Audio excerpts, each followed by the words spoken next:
The idea that we experience the world through five senses is deeply rooted in our culture. From childhood, we're taught that sight, sound, smell, taste, and touch form the complete toolkit through which we know reality.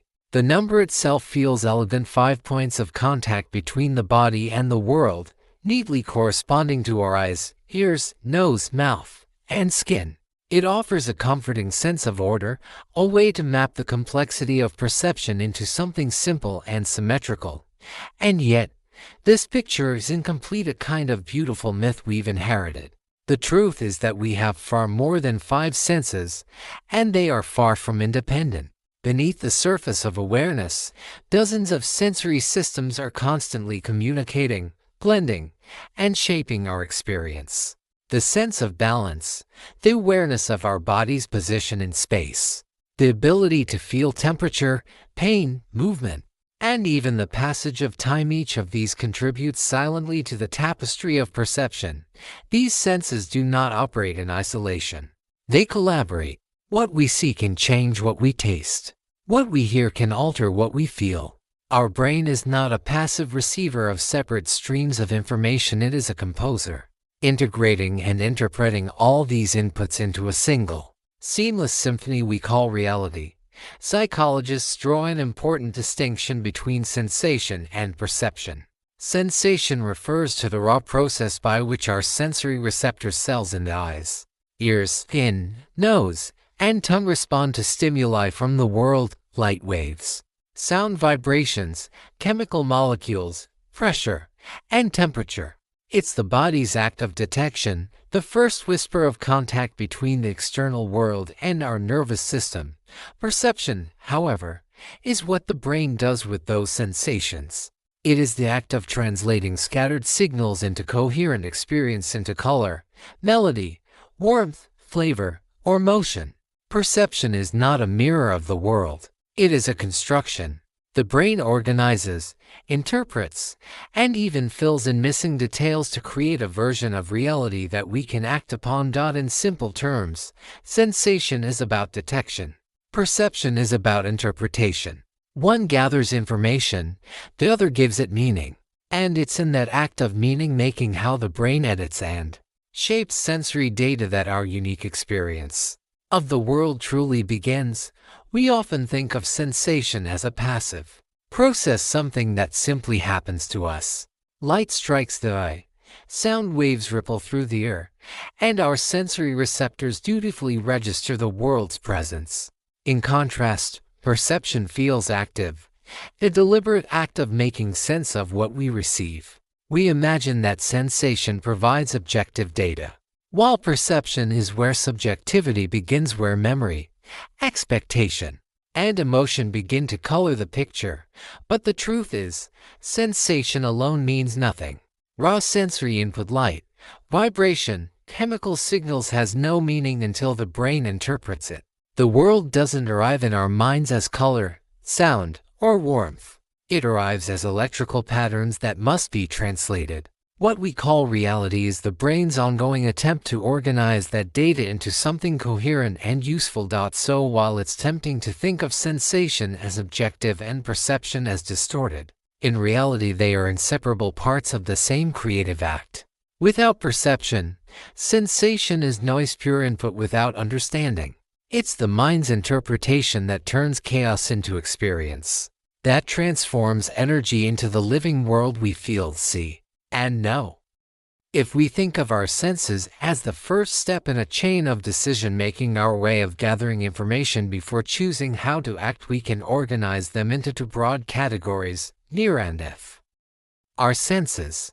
This distinction depends on the distance between ourselves and the stimuli that reach us. The near senses, smell, taste, and touch, require closeness. They connect us directly to the physical world through contact or proximity. To smell something, we must inhale its particles. To taste, we must let it touch the tongue. To feel, we must bridge the space between our body and another surface. These senses are intimate, grounded in the here and now, pulling the external world into the boundaries of our own. The far senses, sight and hearing, allow us to perceive what lies beyond our immediate reach. They extend our awareness outward, letting us detect distant movement, approaching voices, or the shimmer of light across the horizon. Through them, we can prepare, anticipate, and imagine.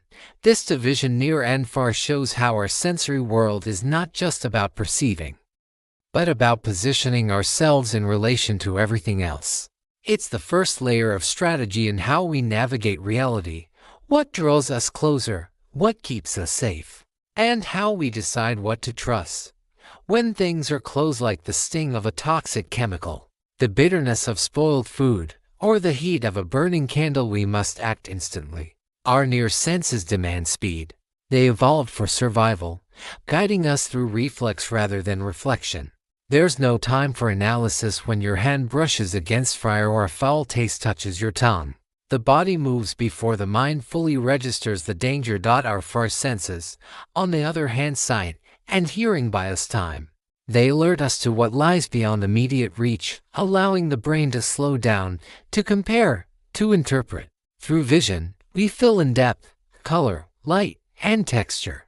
Through sound, we gauge distance, direction, and tone. These senses invite us to think rather than react. They extend our awareness outward, letting us prepare for what's coming instead of simply surviving what's already here.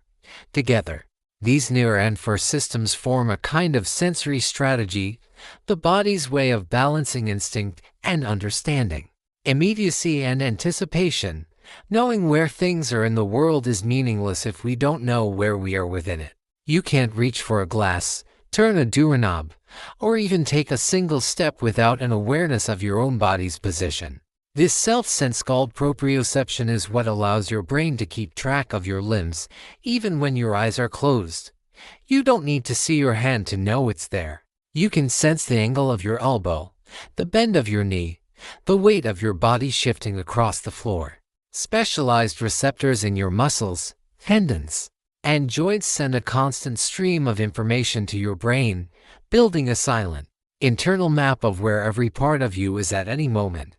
Proprioception is what makes coordinated movement possible. It's the bridge between intention and action, between thinking I will move and actually moving. Without it, the external world becomes unreachable. Objects lose their context, and we lose our place within space itself. This remarkable ability is called proprioception, and it depends on a specialized network of sensors known as muscle spindles, tiny receptors embedded deep within our muscles.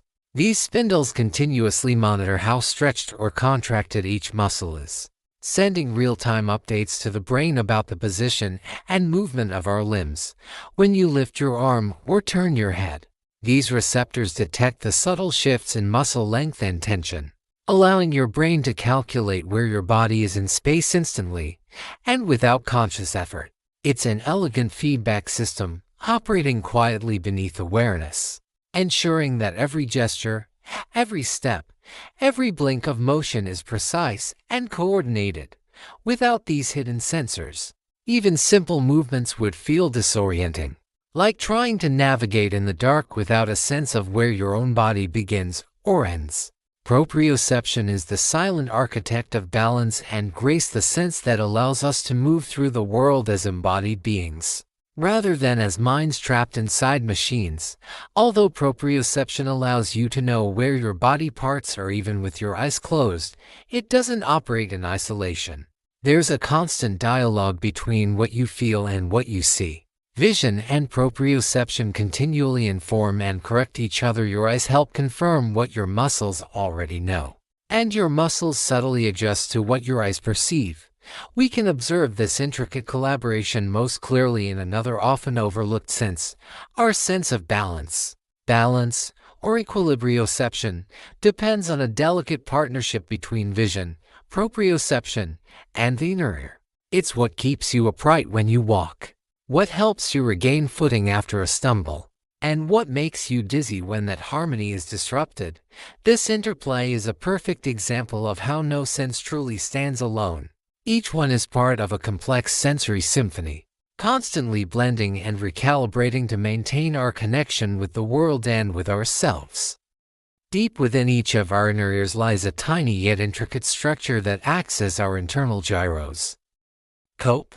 It consists of 3 looping canals, each positioned at right angles to the others and filled with fluid. As we move, turning, tilting, or bending, gravity and motion cause this fluid to shift within the loops, flowing in patterns that reflect our orientation in space. Specialized sensory cells, equipped with delicate hair-like projections, detect these movements of fluid. They convert the mechanical motion into electrical signals, sending precise updates to the brain about how our head is moving and which way is up. In a fraction of a second, the brain integrates this information with visual and proprioceptive cues, allowing us to maintain our sense of equilibrium and stability. Without this finely tuned system, the world would spin with every step we take. These invisible loops in the inner ear, so small, yet so vital, quietly anchor us to the physical laws of motion, ensuring that we can move through space without losing our place within it. When this delicate system is disrupted, even slightly, the effects can be overwhelming. If an ear infection causes these fluid-filled loops to swell, the balance of signals they send to the brain is thrown off. The result is vertigo, a disorienting, often debilitating sensation where the world seems to spin uncontrollably. Every small movement of the head becomes a wave of dizziness because the messages from the inner ear no longer match what the eyes and proprioceptive system are reporting. The brain, caught between conflicting inputs, struggles to decide which one to trust. What should be a seamless harmony between senses becomes a chaotic symphony of contradiction. In those moments, we realize how profoundly our experience of stability depends on invisible cooperation. Balance isn't just physical, it's a fragile alliance between senses, one that can dissolve with the slightest discord. By some accounts, the loss of the vestibular sense, our internal sense of balance, is even more devastating than the loss of sight or hearing. When vision or hearing are gone, the world becomes quieter or darker, yet it remains stable and still. You can move through it, learn its boundaries, and adapt. But when the vestibular system fails, the very foundation of orientation collapses. Without it, the world doesn't just fade, it spins. Every movement, every shift of the head, triggers waves of nausea and disorientation. Standing, walking, or even turning over in bed can become unbearable. It's not merely the loss of a sense, it's the loss of the body's internal anchor to space and gravity. The vestibular system doesn't just help us stand upright, it provides the silent assurance that the ground beneath us is steady. When that assurance vanishes, reality itself feels unstable, reminding us how much our experience of the world depends on senses we rarely notice until they're gone. In addition to proprioception and the sense of balance, our awareness extends inward. We can sense when it's been too long since we've eaten or drunk water, when our energy dips, or when rest becomes a necessity. These sensations arise from another system of perception, interoception, the body's ability to monitor its own internal state. Through interoception, we detect hunger, thirst, fatigue, temperature, pain, and even the rhythm of our heartbeat.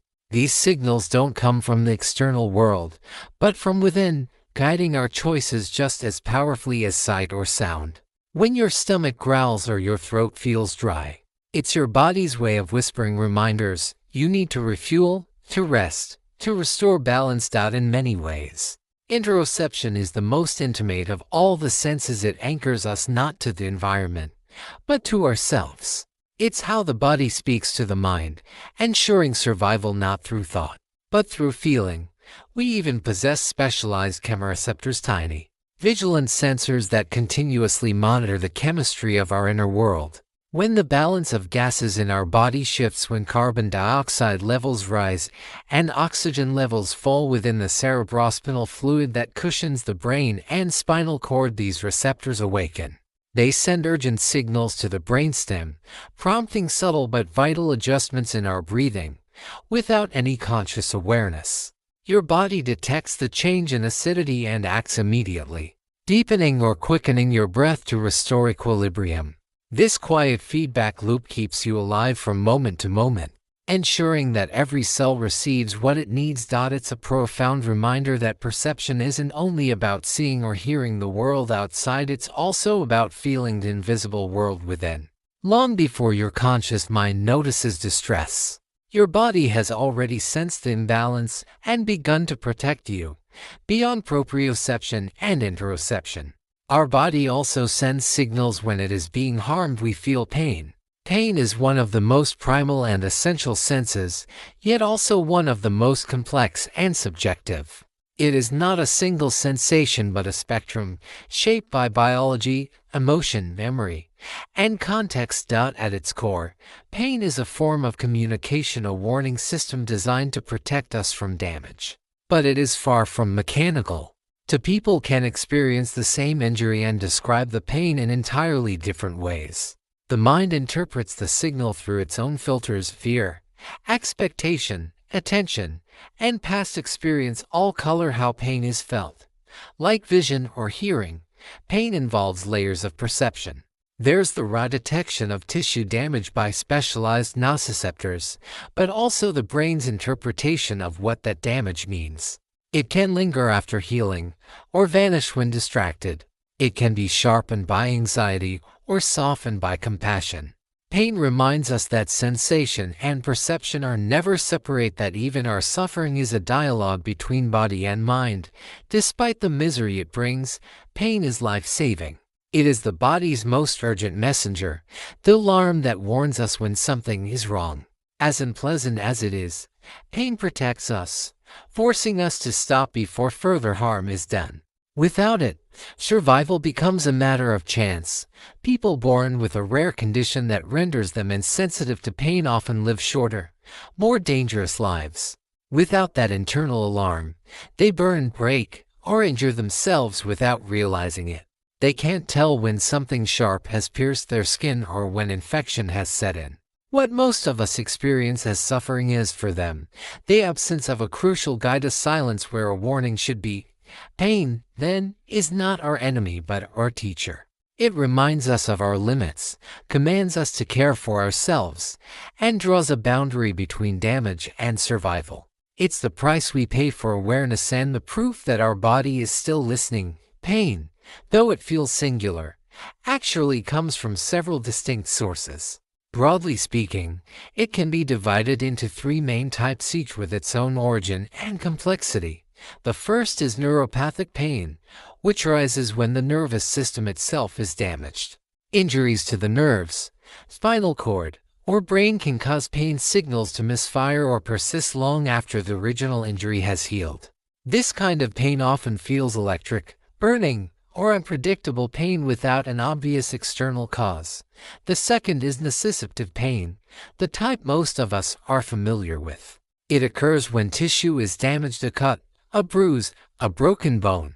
In this case, specialized receptors called nociceptors detect the injury and send warning signals to the brain. Something is wrong. Protect this part. And finally, there is psychogenic pain, where no clear physical cause can be found. This kind of pain may stem from emotional distress, trauma, or psychological conflict, manifesting physically even when the body appears unharmed. It's a reminder that the mind and body are not separate realms but deeply intertwined. Pain, in all its forms, blurs the boundary between the physical and the emotional. Whether born in nerves, flesh, or thought, it speaks one universal language: the call to pay attention. Just as in Anton's syndrome, a rare condition in which a person is blind, yet denies their blindness, our experience of pain reveals how sensation and perception can come apart. It is possible to sense pain without suffering from it. For example, morphine and other analgesics can remove the emotional unpleasantness of pain while leaving the raw sensation intact. The body still detects the injury, but the mind no longer interprets it as distress. This separation shows that pain is not simply a physical signal, it is an emotional interpretation, shaped by the brain's networks of meaning and awareness. Yet the inverse is also true. When pain is intense, chronic, or unrelenting, it can consume every corner of consciousness. In such cases, The suffering becomes so overwhelming that life itself feels unbearable, like the loss of balance or vision. The distortion of pain perception reminds us how fragile our relationship is with our own senses. Pain can be both protector and tormentor, proof of life, and, at times, the force that makes life feel impossible.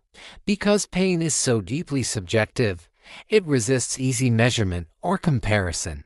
And like temperature or blood pressure, there is no universal scale for suffering, only words, expressions, and the fragile trust that someone will believe what we feel.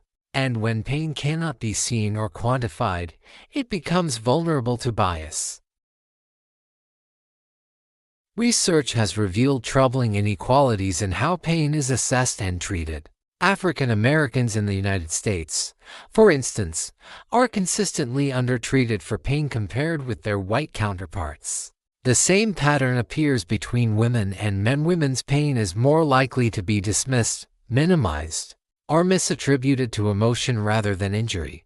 These disparities expose an uncomfortable truth. Even in medicine, perception shapes reality.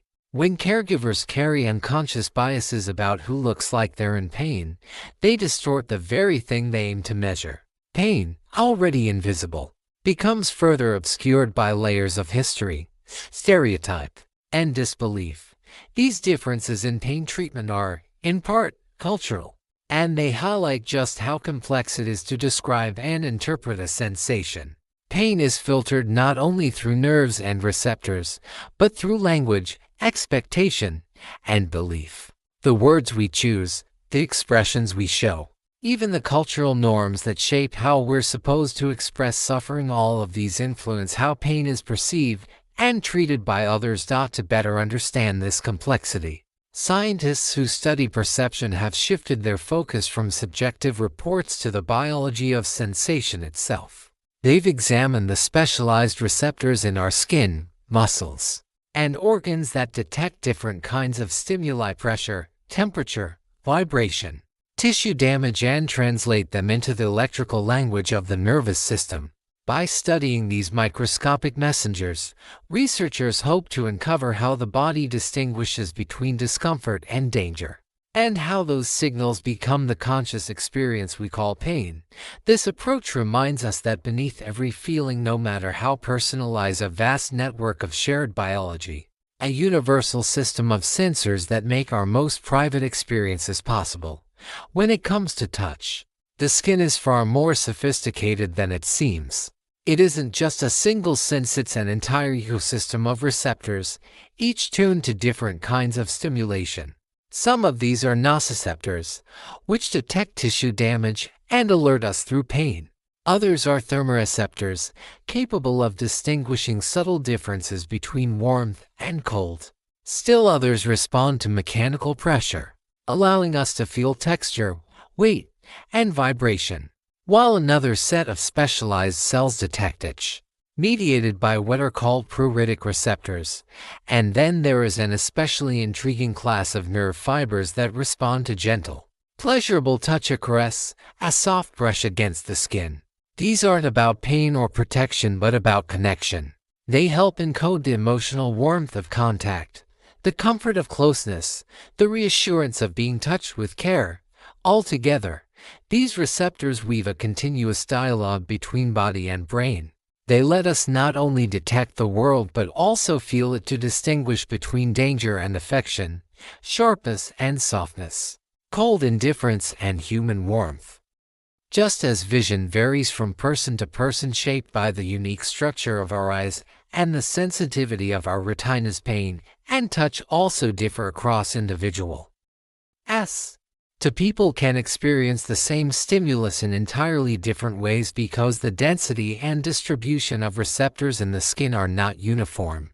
One person's fingertips may be finely tuned to detect the lightest pressure, while another's pain receptors might fire more readily or more intensely in certain areas of the body. These variations remind us that there is no single, universal experience of touch or pain, only personal versions shaped by biology and experience. Yet, among all the senses, taste, or gustation, is perhaps the most famous for its individual differences. What one person finds delicious, another finds unbearable. The same molecule that delights one palate can make another recoil. Our sensory world, it seems, is not a shared reality but a mosaic of private universes, each filtered through the body that perceives it. The sense of taste is surrounded by one of the most persistent myths in sensory science: the idea that the tongue is neatly divided into regions, each devoted to a specific flavor: sweet at the tip, salty at the sides, bitter at the back, sour somewhere in between. It's a tidy concept, easy to teach and visualize, but entirely misleading. In truth, the tongue is not a patchwork of taste zones but a dynamic landscape where all areas are capable of detecting every basic taste: sweet, salty, sour, and bitter, and later, umami. What differs slightly from one region to another is the threshold of sensitivity, or how much of a particular stimulus is required for detection. Some areas may pick up sweetness or bitterness a little sooner than others, but the overall intensity of taste is not confined to any one section. Taste, like all our senses, is far more integrated and complex than early models suggested. Every bite you take is the result of thousands of taste buds working together, sending overlapping signals that your brain weaves into a single, flavorful experience. The myth of the taste map reminds us how easily we simplify the body's elegance into stories that are easy to remember but not always true. But what truly shapes our experience of flavor is the individual distribution of taste buds across the tongue. Some people, aptly named supertasters, have far more taste buds than average. To them, the world of flavor is amplified. Bitterness bites harder, sweetness feels richer, and subtle notes that others miss come through with startling clarity. Supertasters live in a heightened sensory world. A sip of coffee, a leaf of kale, or a glass of wine can taste overwhelmingly strong or complex. Foods that seem perfectly pleasant to most may feel almost aggressive to them. Meanwhile, those with fewer taste buds experience flavors more gently, perceiving the world through a softer, more muted palate. These biological differences remind us how subjective even our most basic sensations are. What one person calls delicious, another might find intolerable. The senses, far from being objective instruments, are personal filters, each of us living within a slightly different version of the same world. Another enduring myth, one that research into flavor perception has helped to dispel, is the belief that each of our senses operates independently, as if sealed within its own chamber. We like to imagine that what we see is separate from what we hear, that taste exists apart from smell, that touch has nothing to do with vision. It feels intuitive. 5 distinct channels feeding information into the brain, each doing its own job. But this tidy picture is far from reality. The senses are not isolated instruments, they are collaborators in a continuous conversation. What we see can alter what we hear. What we smell can transform what we taste. Our perception of the world is not built from separate streams of data but from an intricate web of interactions, where each sense shapes and refines the others. This blending of sensory experience, known as multisensory integration, is what allows the world to feel seamless and alive. It's why a strawberry tastes sweeter when it's red and ripe-looking, and why a movie feels empty without its soundtrack. Our senses are not 5 independent windows. They're 5 overlapping lenses through which the brain constructs one unified reality. Anyone who has ever had a cold knows firsthand how much our sense of smell shapes our perception of flavor. When your nose is congested, even your favorite foods taste dull and flat, as though someone has turned down the volume on your palate. That's because much of what we call taste is actually aroma, the volatile molecules that travel through the nasal passages and interact with receptors high inside the nose. Take vanilla, for example. On its own, vanilla extract doesn't taste particularly sweet. In fact, when isolated from sugar, it has little flavor at all. But when combined with a sweet ingredient, such as a sugar solution, something magical happens. The aroma of vanilla enhances the brain's perception of sweetness. The two senses, taste and smell, don't just add to each other.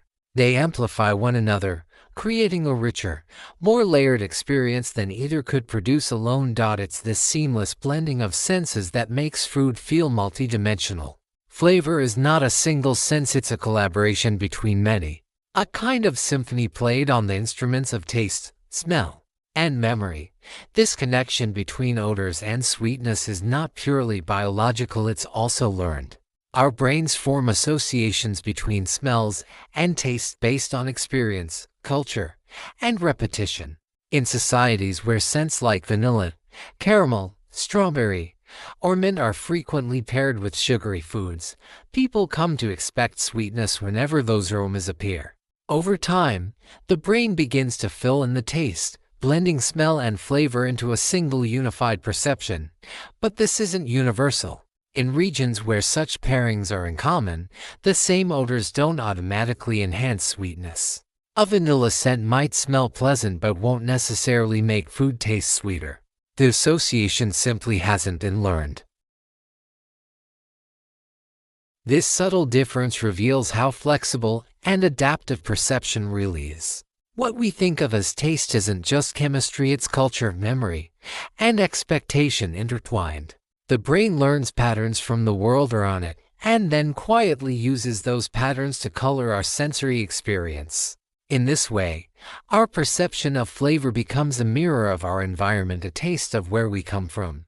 Even novel odors can be trained to influence how we taste. Take lychee, for example, a scent unfamiliar to many Western noses. On its own, it may seem floral or strange, carrying no particular association with sweetness. But if it is repeatedly paired with sucrose, the brain begins to link the two. Over time, the smell of lychee alone can make food seem sweeter, even without additional sugar. This process shows how perception is plastic, malleable, and shaped by experience.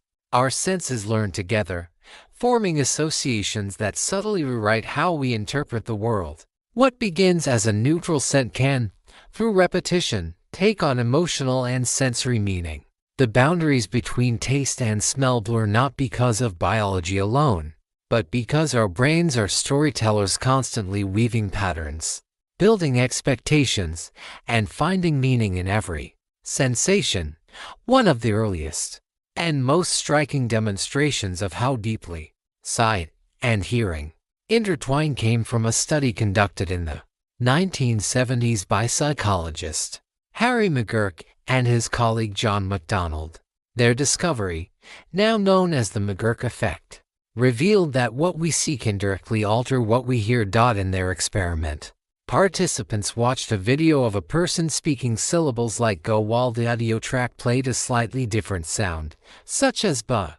Remarkably, instead of hearing either go or ball, many people reported hearing an entirely new sound idea. The brain wasn't confused. It was integrating. It took the mismatched visual and auditory cues and created a third, unified perception that made sense of both. This simple yet elegant illusion shattered the notion that the senses operate independently. It showed that perception is not a passive recording of reality, but an active collaboration, a synthesis in which the brain constantly combines information across senses to construct the most coherent story it can. McGurk originally set out to test a simple but powerful assumption that speech perception is purely an auditory process, something we understand entirely through our ears. After all, when we listen to someone speaking without seeing them on the phone, for instance, we can usually comprehend their words without difficulty. This seems to suggest that hearing alone is enough, but McGurk wondered whether that was the whole story. Could it be that, even without realizing it, we also see speech? That the movement of the lips, the shape of the mouth, and the rhythm of facial motion contribute silently to how we decode language? To find out, he designed a deceptively simple experiment that would end up reshaping how scientists understood perception itself. But what happens when the signals from your eyes and ears disagree? When you watch someone speak, yet the movement of their lips doesn't match the sound reaching your ears, how does your brain decide which sense to trust? Do you continue to hear the correct words while simply noticing that something looks off, or does your perception itself change, blending sight and sound into something new altogether? This was precisely the question McGurk sought to answer. His curiosity wasn't just about speech. It was about how the brain resolves conflict between senses. What he found would reveal that we don't passively receive the world through separate sensory channels, we actively construct it, weaving information together to form the most coherent version of reality possible. The McGurk effect is something that filmmakers and sound editors have been quietly relying on for decades. When the movement of the lips on screen doesn't perfectly align with the dialogue you hear, such as in a dubbed film, your brain steps in to smooth out the mismatch. Rather than noticing the discrepancy, it reconciles the conflicting signals, creating the illusion that sight and sound are perfectly synchronized. This happens automatically, without effort or awareness. Your brain, ever eager to maintain coherence, fills in the gaps, crafting a version of reality that feels seamless, even when it isn't. It's a reminder that perception is not a mirror of the world but a creative negotiation between senses, a constant act of storytelling, performed beneath consciousness. In their original paper, McGurk and his colleague John MacDonald described an observation that would change how we understand perception. When participants watched a video of a woman clearly saying the syllable ga, but the soundtrack played ba, they didn't perceive either sound correctly. Instead, they reported hearing da. Their brains created a compromise between what the eyes saw and what the ears heard, a third perception that didn't actually exist in the stimulus. To ensure this wasn't an isolated case, McGurk and MacDonald repeated the experiment with different combinations: a video of someone articulating pa paired with an audio track saying cow. Once again, listeners consistently reported hearing a new syllable ta. This elegant illusion demonstrated that perception is not a faithful reflection of sensory input, but an integration, a creative synthesis by the brain striving to make sense of conflicting information. In moments of disagreement between the senses, the mind doesn't pick one over the other. It invents a reality that feels coherent.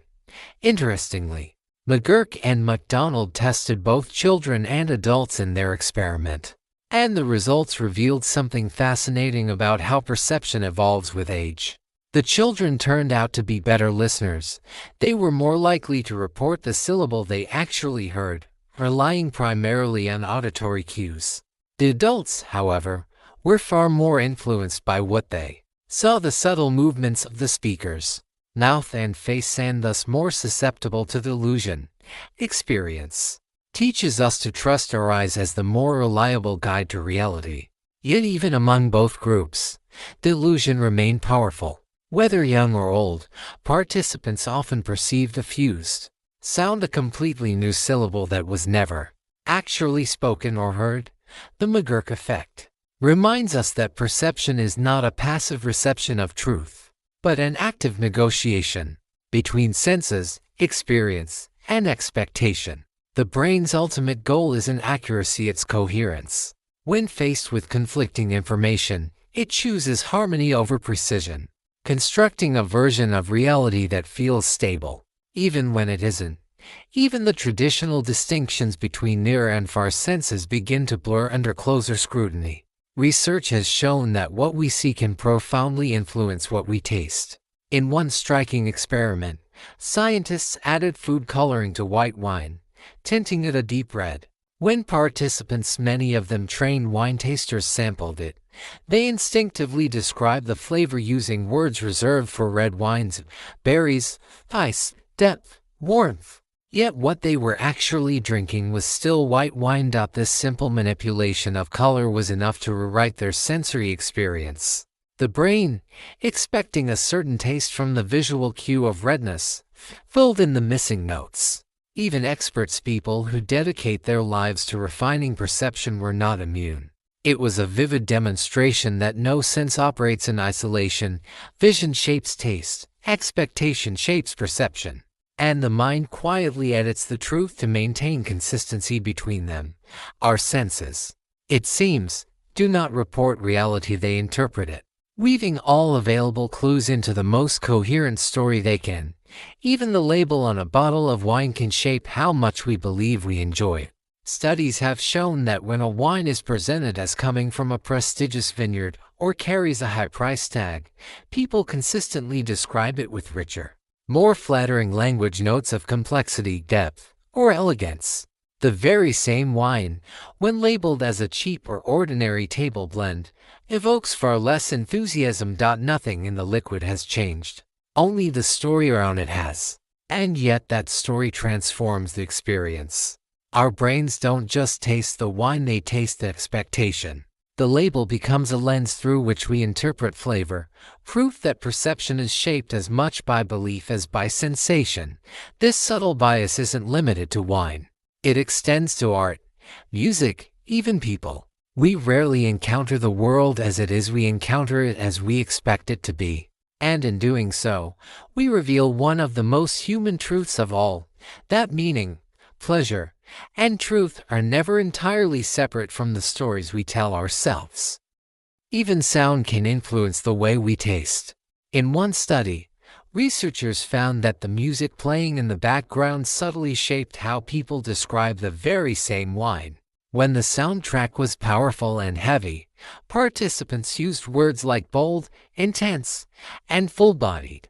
When the music was light or zingy, the wine was suddenly described as fresh or crisp. A mellow, slow melody brought out terms like smooth and rounded, while refined and delicate music made tasters perceive the wine as more elegant. The liquid in the glass never changed, only the soundscape surrounding it did. Yet the brain blended what it heard with what it tasted, creating a unified sensory experience. Music didn't just accompany the wine. It became part of its flavor. This intertwining of senses reveals just how porous our perception really is. Taste, smell, sight, and sound are not separate channels, they are threads in the same tapestry. The world we experience isn't merely out there. It's composed within us, orchestrated by the brain into one seamless symphony of meaning. There are some people for whom this crossing of the senses is not just subtle, it's constant and vivid. They are known as synesthetes, individuals who experience an extraordinary blending of perception. In synesthesia, the stimulation of one sense automatically and involuntarily triggers another. A sound might evoke a color, a word might taste like metal or mint, or a number might have a distinct texture or shape. The most common form is called grapheme color synesthesia, in which letters and numbers appear in color even when printed in black. For these individuals, the alphabet is a palette. A might shimmer in crimson, B might glow in blue, and S might always carry a faint golden hue. These associations are consistent, deeply personal, and as real to the synesthete as ordinary color is to anyone else. Far from being a disorder, synesthesia offers a window into how deeply interconnected the senses truly are. It's an exaggerated version of a process that happens in all of us, a reminder that perception is not neatly divided into categories, but fluid, interwoven, and endlessly creative. There are many other forms of synesthesia, each offering a glimpse into the brain's extraordinary ability to intertwine the senses. Some people experience sound color synesthesia, in which everyday noises like a car horn, a musical note, or the rustle of paper unfold in bursts of color across their mind's eye. A honking horn might flash bright blue, a violin's note might shimmer in silver, and a whisper might appear as a soft wash of green. Others experience lexical gustatory synesthesia, where words evoke tastes. The word soccer might bring the flavor of bananas, Monday might taste faintly metallic, and someone's name could carry the sweetness of vanilla or the bitterness of coffee. Still others describe sound-touch synesthesia, where a melody can feel smooth or prickly, heavy or light, depending on its tone. Each form reveals how deeply our senses communicate beneath awareness. For synesthetes, this communication is simply more explicit, more colorful, more immediate. But in truth, all of us live in a world where the boundaries between senses blur, where music can feel warm, colors can taste sharp, and language can sound sweet. we still don't fully understand how synesthesia develops. Though we know it often runs in families and tends to emerge in childhood, genetics seem to play a role, yet experience also shapes how these sensory connections take form. For some, the crossings fade with age. For others, they remain lifelong companions, coloring every sound, word, and number with vivid associations. What's clear is that our understanding of the senses is far from complete. Every year, scientists uncover new kinds of sensory blending, new neural pathways, and new insights into how the brain builds experience from the chaos of incoming data. These discoveries remind us that our perception of the world is not fixed, it's a living process, flexible, and deeply personal. We are still learning how we come to know what we feel, taste, hear, and see.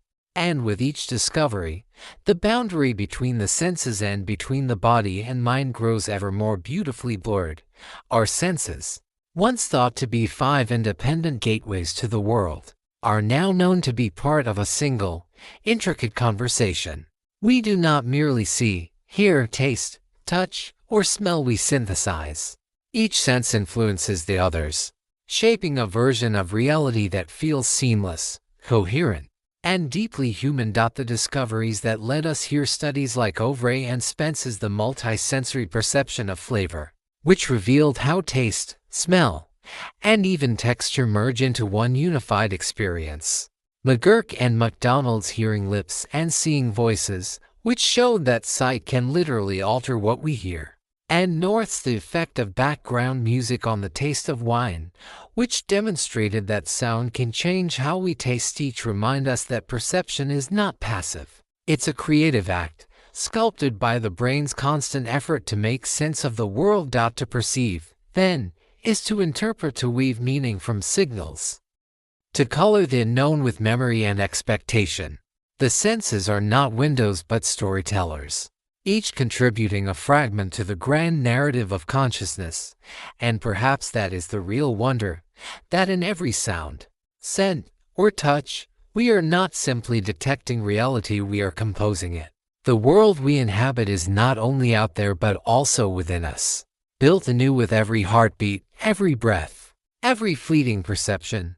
For those who wish to explore these ideas more deeply, several remarkable studies have illuminated how our senses intertwine to shape experience.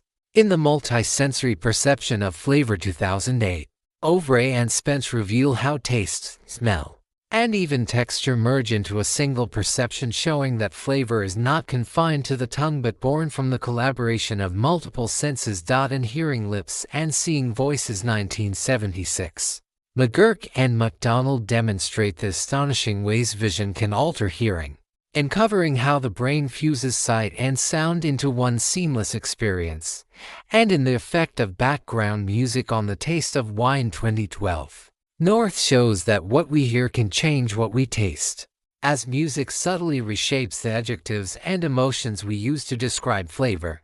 Together, these studies remind us that perception is not the sum of separate senses but the art of integration, a symphony of the body and mind composing the world anew with every moment of experience.